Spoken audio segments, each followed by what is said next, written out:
The story in Star Wars. Episode 1, The Phantom Menace, takes place many years before the events of the original Star Wars trilogy, during a time when the Galactic Republic still governs the galaxy, and the Jedi Order serves as peacekeepers. However, corruption and political tension are beginning to weaken the Republic. The film begins with a political dispute involving the peaceful planet of Naboo. The powerful Trade Federation has placed a blockade around the planet to protest new taxation policies imposed by the Republic. To negotiate an end to the crisis, the Supreme Chancellor secretly sends two Jedi Knights, Qui-Gon Jinn and his apprentice Obi-Wan Kenobi. The Federation's leaders, Newt Gunray and Rune Hako, are secretly taking orders from a mysterious Sith Lord known as Darth Sidious. Following his instructions, they attempt to assassinate the Jedi and launch a full invasion of Naboo using an army of battle droids. Realizing the negotiations were a trap, Qui-Gon and Obi-Wan escape and make their way to the surface of Naboo. There they meet Jar Jar Binks, a clumsy member of the amphibious Gungan species. Jar Jar leads them to the underwater Gungan city of Oto Gunga, where they seek assistance. Although the Gungans are reluctant to become involved, the Jedi manage to secure a submarine transport that allows them to travel through the planet's dangerous core to reach Naboo, as capital city Theed. There they rescue the young ruler of the planet, Queen Padme Amidala, along with her loyal bodyguards including Captain Panaka.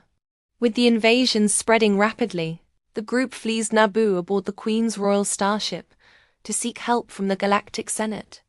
During their escape, the ship is damaged and forced to land on the desert planet Tatooine for repairs. While searching for parts in the settlement of Mos Espa, Qui-Gon meets a young slave boy named Anakin Skywalker, who lives with his mother, Shmi Skywalker, and works for the junk dealer Watto. Qui-Gon quickly senses that Anakin is unusually strong in the Force. After testing the boy's blood, he discovers that Anakin has an unprecedented concentration of midichlorians, microscopic life forms that connect living beings to the Force. This leads Qui-Gon to suspect that Anakin may be the legendary Chosen One, foretold in Jedi prophecy, someone destined to bring balance to the Force. However, because Anakin is a slave, Qui-Gon cannot simply take him away.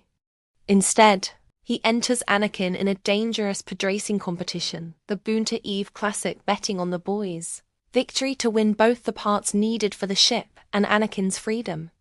The podrace is a massive high-speed event where pilots race through hazardous desert terrain in powerful hovering vehicles. Despite fierce competition and sabotage from rival racers such as Sebulba, Anakin demonstrates extraordinary reflexes and piloting skills. Against all odds, he wins the race, earning his freedom. Although his mother must remain behind on Tatooine, Anakin leaves with Qui-Gon and the others, hopeful that he will become a Jedi. The group travels to the Republic's capital planet, Coruscant, where the Galactic Senate meets. Queen Amidala pleads for help against the Trade Federation's invasion of Naboo. However, the Senate is paralyzed by bureaucracy and political manipulation. Senator Palpatine, who represents Naboo, secretly works to undermine the current chancellor and gain power for himself. Frustrated by the Senate's inaction, Amidala calls for a vote of no confidence in the Supreme Chancellor, which ultimately leads to Palpatine being elected as the new Chancellor of the Republic. While on Coruscant, Qui-Gon brings Anakin before the Jedi Council, which includes powerful Jedi Masters such as Yoda and Mace Windu. Although Qui-Gon believes strongly in the prophecy and wishes to train Anakin as his apprentice, the Council is hesitant. They sense fear and uncertainty within the boy, emotions that could lead to the dark side of the Force. Because of these concerns and Anakin's age, they initially refuse to allow his training. Queen Amidala decides that the Senate will never act quickly enough to save her people. She returns to Naboo with the Jedi and a small group of allies to liberate the planet themselves. Upon arriving, Amidala reveals that the handmaiden, who had appeared to be the queen during much of the journey, was actually a decoy. Padme had been disguised as one of her own attendants to protect herself during the crisis. She approaches the Gungans and negotiates an alliance between their people and the humans of Naboo, something that had never happened before due to long-standing mistrust. The climax of the film consists of several simultaneous battles. 1. The ground battle.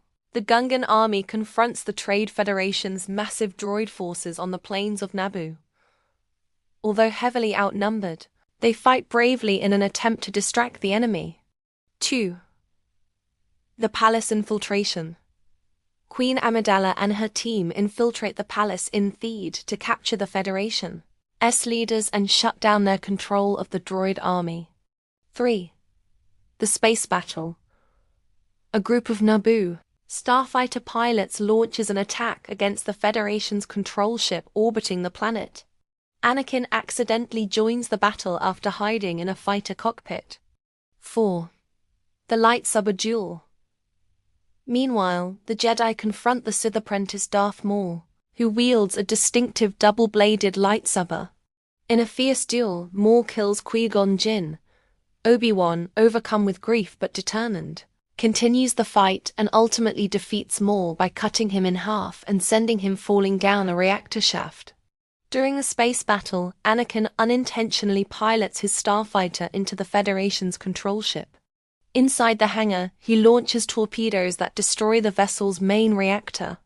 The explosion disables the entire droid army on Naboo, immediately ending the ground battle. With the Federation defeated, Naboo celebrates its liberation. The Gungans and Naboo people form a lasting alliance, symbolized by a large victory ceremony. Before dying, Qui-Gon had requested that Obi-Wan train Anakin as a Jedi. The Jedi Council reluctantly agrees, allowing Obi-Wan to take the boy as his apprentice. At the same time, the Jedi realize a troubling truth. The Sith long believed to be extinct have returned. As Yoda points out, there must always be two Sith, a master and an apprentice. Although Darth Maul has been defeated, the identity of the true Sith Master remains hidden. In reality, the mysterious Darth Sidious is secretly Chancellor Palpatine himself, quietly manipulating events behind the scenes and setting the stage for the galaxy's future conflict. Overall, the film serves as the beginning of the Star Wars prequel trilogy. It introduces the origins of Anakin Skywalker, reveals the political decay of the Republic, and foreshadows the rise of the Sith that will eventually lead to the fall of the Jedi and the creation of the Galactic Empire. If you enjoyed this video, please like and subscribe for more.